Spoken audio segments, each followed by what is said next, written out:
Bienvenue dans notre émission « Levez vos yeux en haut ». Aujourd'hui, le titre de la méditation est « Le conflit invisible ». Tenez donc ferme, ayez à vos reins la vérité pour ceinture, revêtez la cuirasse de la justice. Éphésiens 6, verset 14. L'ennemi poursuit chacun de nous. Si nous voulons résister aux tentations qui nous assaillent de l'intérieur comme de l'extérieur, nous devons avoir la certitude d'être du côté du Seigneur, d'avoir sa vérité dans nos cœurs, prête à sonner l'alarme et à nous pousser à l'action contre tout ennemi. Sans cette défense, nous serons parmi les ennemis invisibles, comme un roseau courbé par la tempête, agité par les vents et secoué en tous sens. Mais si le Christ demeure en notre âme, nous pourrons être fermes dans le Seigneur et dans sa force toute puissante. L'esprit peut se développer et s'ennoblir. Il devrait être inspiré à méditer sur les choses célestes. Nos capacités devraient être cultivées au maximum, sinon nous n'atteindrons pas les normes divines. Si l'esprit n'est pas dirigé vers le ciel, il devient une proie facile pour les tentations de Satan.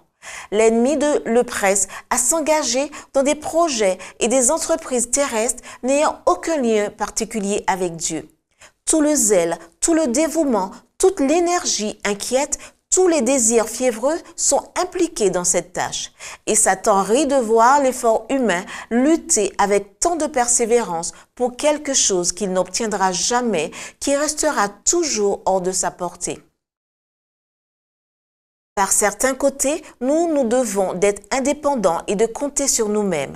Mais là, l'ennemi nous attend avec ses pièges trompeurs et l'orgueil prend la place de l'humilité.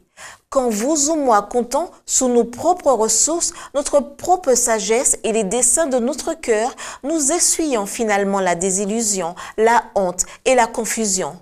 Nous marchons vers une victoire certaine seulement si nous nous unissons étroitement à Dieu et portons toute l'armure de la justice. Il est aussi essentiel de sentir le pouvoir de la vérité et d'y croire.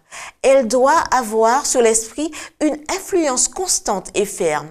Mais on favorise les rêvasseries qui bloquent la voie aux principes solides et sérieux du ciel. Nous donnons la présence aux choses de cette vie plutôt qu'aux intérêts de la vie future, immortelle. L'ordinaire et le terrestre tuent le sens de l'éternité. Il n'y a qu'une sauvegarde contre les séductions et les pièges de Satan. C'est la vérité telle qu'elle est en Jésus.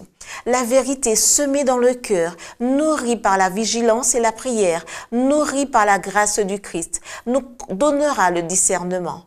La vérité doit habiter dans le cœur. On doit en ressentir la puissance malgré tous les enchantements séduisants de Satan.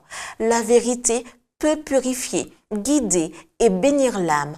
Telle doit être votre expérience et la mienne. C'était notre émission « Levez vos yeux en haut ».